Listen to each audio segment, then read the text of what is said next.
As we celebrate the anniversary of the Americans with Disabilities Act, Northeast ADA Center Director Wendy Strobel Gower takes a realistic look at where we are 30 years after the Civil Rights Law was signed. In some areas, we've made a lot of progress.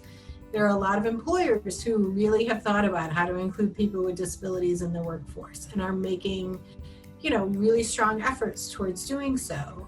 And there are some employers who are not in that place and they are not ready to include people with disabilities.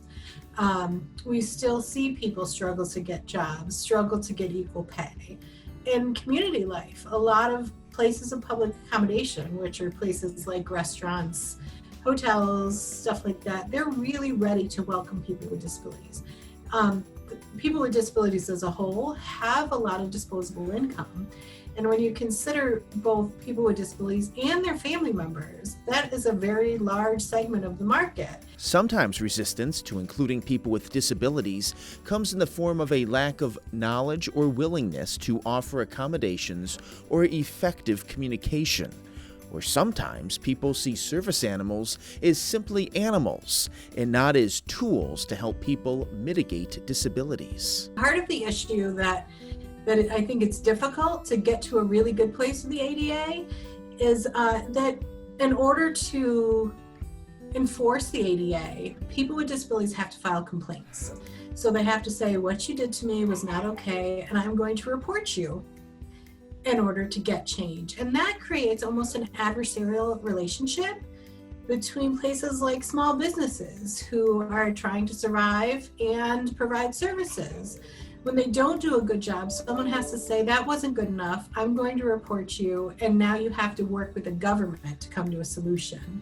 Versus just people working together in their own communities to ensure that everyone has access. The Northeast ADA Center offers a resource to businesses to help promote full inclusion at work and in communities. We built a tool called the Small Business at Work Toolkit that just provides some information for small business. It's based on a research study that we did with small employers to say, what is it that you need to know about disability and about the ADA that you don't know?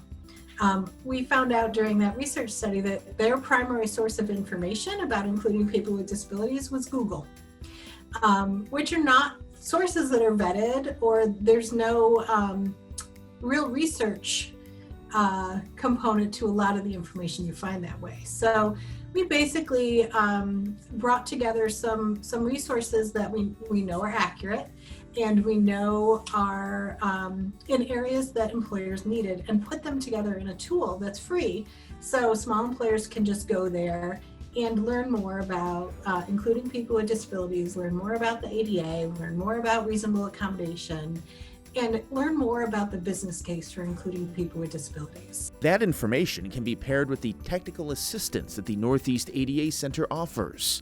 You can call the center with questions, and the Northeast ADA Center experts can explain what the law requires and how you might navigate situations. It's not legal advice. It's more practical advice for implementing disability inclusion in the everyday life. The Northeast ADA Center phone number is 800-949-4232, and you can also connect with the Northeast ADA Center at northeastada.org.